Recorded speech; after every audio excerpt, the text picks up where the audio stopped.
Hello, Delhi থেকে আমি সংযুক্তা। আজ এই শনিবারের রাতে আমরা যাব একটা জায়গা খেতে। আমার একজন কলিগ পরশু চলে যাবে, তো সেজন্য আমি প্রায় 1 ঘন্টা ধরে রেডি হয়ে গেছি। আর যা ঠান্ডা, দাঁতে দাঁত পুরো লেগে যাচ্ছে। চলুন এবারে আমরা বেরোই। আমরা এই বাসে চেপে গেছি। এর আজকে জন্মদিন, সেই উপলক্ষে আজকের পার্টি। এ আমার বন্ধু নয়, মানে আমার কলিগ নয়, কলিগের বোন। এই যে আমি, রূপায় আমাদেরকে খাওয়াবে আজকে। বেশি দূর যেতে হবে না বাসে করে।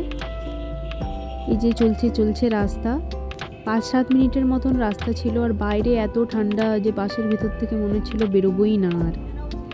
আমরা এখন পৌঁছে গেছি। আমরা এখন আছি মুনিরঘাটে, দিল্লিতে। এই ওভারব্রিজটা ক্রস করলেই যে রেস্টুরেন্টে আমরা যাচ্ছি সেটা। আর এই ব্রিজটা ভিতরে থরথর করে কাঁপছিল, আমি যেখান থেকে ভিডিওটা করেছি।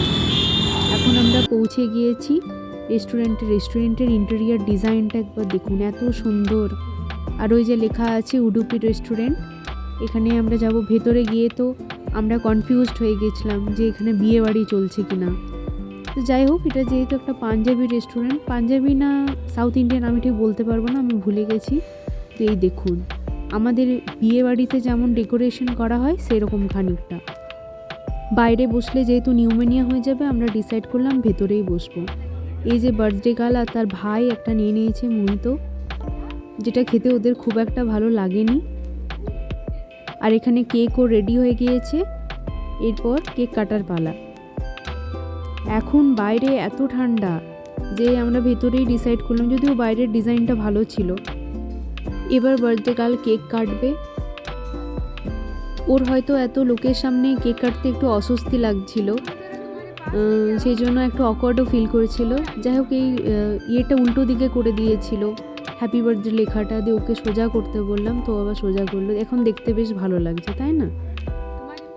কথা বলতে বলতেই ও আমাকে বলছিল, দিদি মেরা কোই আচ্ছে সে ক্যান্ডিড ফটো লেনা। দেখলাম ঠিক আছে, আমি করবো, তাহলে নিয়ে নেব। দেখতে দেখতে 1.5 বছর ওদের সাথে কাটা হয়ে গেল। এবারে আমার ওই কলিগ মানে রূপা, ও চলেও যাবে পরশু বিকেলবেলাতেই, ওর ট্রেন আর কি, ও চলে যাবে। ওখানে ও চাকরি পেয়ে গেছে, এটা আমি আগেও বলেছি। যাই হোক, তাই আমরা শেষ মুহূর্তে ভেবেছি বেশি মন খারাপ না করে এখন সেলিব্রেশনের উপরে বেশি নজর দেব।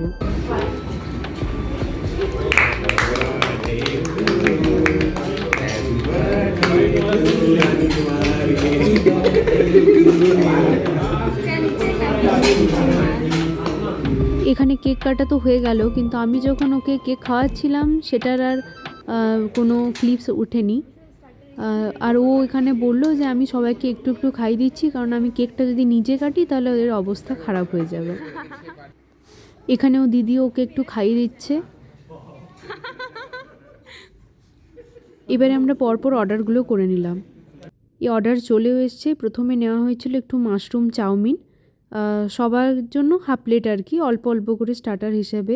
আমি কতদিন পর যে চাউমিন খেলাম কোনো ঠিক নেই।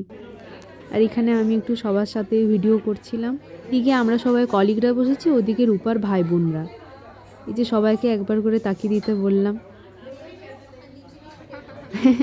সবাই মিলে মজা করছিল আর কি। আর এখানে আমি একটা অর্ডার দিয়েছিলাম মশালা ধোসা, ওদিকেও একজন অর্ডার দিয়েছিল মশালা ধোসা, আর একটা দেওয়া হয়েছিল মুগ ডালের ধোসা। ওটা কেমন খেতে হয় আমার কোনো আইডিয়া নেই, শুধু দেখলাম ভেতরে মানে উপরে প্রচুর পরিমাণে বাটার দেওয়া থাকে, তো এত তো বাটার আমি খাই না, সেই আর কি। যাই হোক, প্রচুর খাওয়া হয়ে গেছে।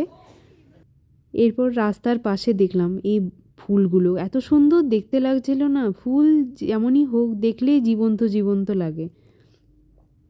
যাই হোক, আজ প্রচুর খাওয়া হয়ে গিয়েছে। এখন আমরা ডিসাইড করলাম হেঁটে হেঁটেই আমরা বাড়ি ফিরবো। তো আজকের মতন এইটুকুই, আবার পরে দেখা হবে। ততদিন সবাই ভালো থাকবেন, সুস্থ থাকবেন। Bye bye.